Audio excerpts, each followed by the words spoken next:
ಸರ್ಕಾರ ಮತ್ತು ವಾಯುವ್ಯ ಸಾರಿಗೆ ವಿರುದ್ಧ ಸಿಡಿದೆದ್ದ ಅಭ್ಯರ್ಥಿಗಳು.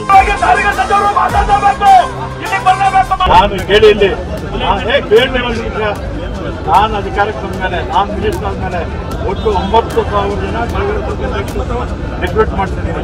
ಕುಟುಂಬ ಸಮೇತ ಸಂಸ್ಥೆ ಎದುರು ಬೃಹತ್ ಹೋರಾಟ.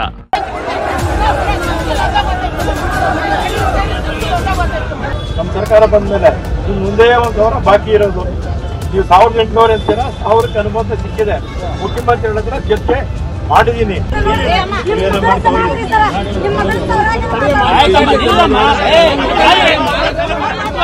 ಬೇಕೇ ಬೇಕು, ನ್ಯಾಯ ಬೇಕು. ಈ ಘೋಷಣೆಗಳು, ಈ ನೋವು ಸರ್ಕಾರಕ್ಕೆ ಕೇಳಿಸುತ್ತಿಲ್ಲ. ಸ್ಥಳಕ್ಕೆ ಖುದ್ದು ಸಾರಿಗೆ ಸಚಿವರು ಆಗಮಿಸಿದ್ರು ಹೋರಾಟ ಮಾತ್ರ ನಿಲ್ಲುವಂತೆ ಕಾಣ್ತಿಲ್ಲ.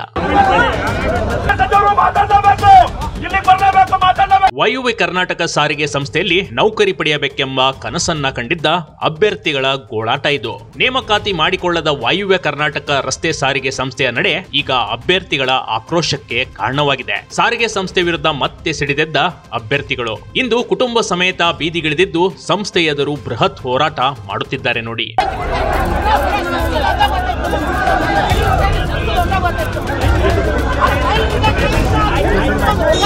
ಅಂದಹಾಗೆ ಒಂದೆಡೆ ರೈತರು ಕಬ್ಬಿಗಾಗಿ ಹೋರಾಟ ಮಾಡುತ್ತಿದ್ರೆ, ಇತ್ತ ಹುಬ್ಬಳ್ಳಿಯ ಗೋಕುಲ್ ರಸ್ತೆಯಲ್ಲಿ ನೊಂದ ಅಭ್ಯರ್ಥಿಗಳು ಫ್ಯಾಮಿಲಿ ಸಮೇತ ಹೋರಾಟಕ್ಕೆ ಇಳಿದಿದ್ದಾರೆ. ಇಲ್ಲಿನ ವಾಯುವ್ಯ ಕರ್ನಾಟಕ ರಸ್ತೆ ಸಾರಿಗೆ ಸಂಸ್ಥೆಯ ಪ್ರಾದೇಶಿಕ ಕಚೇರಿ ಎದುರು ಬೃಹತ್ ಸಂಖ್ಯೆಯಲ್ಲಿ ಅಭ್ಯರ್ಥಿಗಳು ಸೇರಿದ್ರು. ಕಳೆದ 3 ದಿನಗಳಿಂದ ಅನಿರ್ದಿಷ್ಟಾವಧಿ ಪ್ರತಿಭಟನೆಯನ್ನ ಮುಂದುವರಿಸಿದ್ದಾರೆ. ನೇಮಕಾತಿ ಆದೇಶ ಕೊಡುವವರೆಗೂ ಕುಟುಂಬ ಸಮೇತ ಪ್ರತಿಭಟಿಸಲು ನಿರ್ಧರಿಸಿದ್ದಾರೆ.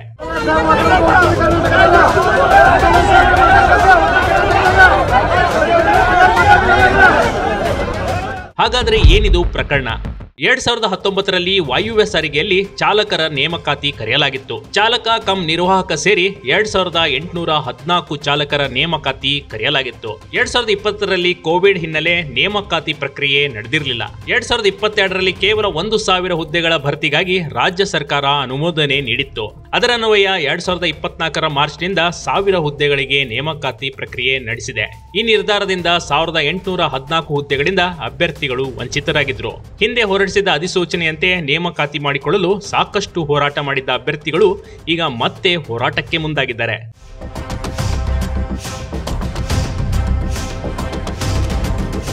ಅಭ್ಯರ್ಥಿಗಳ ಹೋರಾಟಕ್ಕೆ ಮಣಿದಿದ್ದ ಸಂಸ್ಥೆ ಮತ್ತು ಸರ್ಕಾರ 1,000 ಹುದ್ದೆಗಳನ್ನ ಭರ್ತಿ ಮಾಡಿಕೊಳ್ಳುವುದು ಎಂದು ಭರವಸೆ ನೀಡಿತ್ತು. ಭರವಸೆ ನೀಡಿ 2 ತಿಂಗಳುಗಳು ಕಳೆದಿದ್ರು ಇನ್ನೂ ನೇಮಕಾತಿ ಮಾಡಿಕೊಳ್ಳದ ಸಂಸ್ಥೆ ನಡೆಯಿಂದ ಮತ್ತೆ ಹೋರಾಟಗಾರರು ಕಂಗೆಟ್ಟಿದ್ದಾರೆ. ಈ ಹಿನ್ನೆಲೆಯಲ್ಲಿ ಇದೀಗ ಕುಟುಂಬ ಸಮೇತರಾಗಿ ಬೀದಿಗಿಳಿದು ಹೋರಾಟ ನಡೆಸುತ್ತಿದ್ದಾರೆ.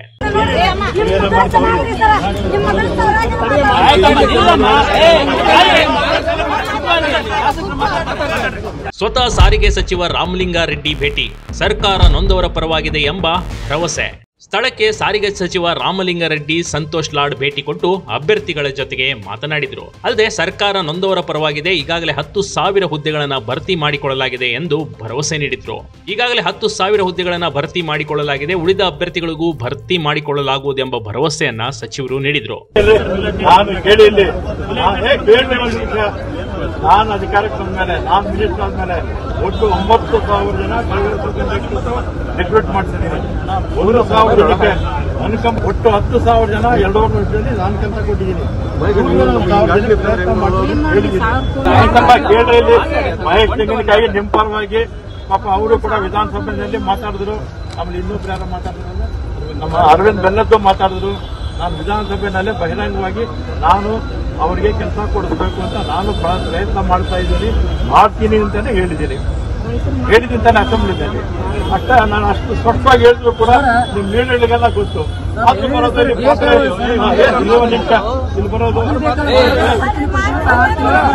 ಕಳೆದ 3 ದಿನಗಳ ಕಾಲ ಕುಟುಂಬ ಸಮೇತರಾಗಿ ಬಂದು ಹೋರಾಟದಲ್ಲಿ ನೊಂದ ಅಭ್ಯರ್ಥಿಗಳು ಭಾಗವಹಿಸಿದ್ದಾರೆ. 2019ರಿಂದ ಆಗದೇ ಇರೋದು 2025ರಲ್ಲಾದ್ರೂ ನೊಂದ ಅಭ್ಯರ್ಥಿಗಳಿಗೆ ನೇಮಕಾತಿ ಬರುತ್ತಾ ಎಂದು ಕಾದು ನೋಡಬೇಕು. ಯಾಕಂದ್ರೆ ಪರೀಕ್ಷೆ ಕೊಟ್ಟು ಎಲ್ಲವೂ ಮಾಡಿ ನೇಮಕಾತಿ ಕೈಗೆ ಸಿಗದೆ ಹೋದ್ರೆ ಹೇಗೆ? ಆ ನೋವು ಏನನ್ನೋದು ನೊಂದವರಿಗೆ ಮಾತ್ರ ಗೊತ್ತು. ಆದಷ್ಟು ಬೇಗ ಸರ್ಕಾರ ಉಳಿದ ಅಭ್ಯರ್ಥಿಗಳ ನೇಮಕ ಮಾಡಿಕೊಳ್ಳಲಿ ಅನ್ನೋದೇ ಬಿಗ್ ಟಿವಿ ಕರ್ನಾಟಕದ ಕಳಕಳಿ. Big TV Karnataka, Hubballi.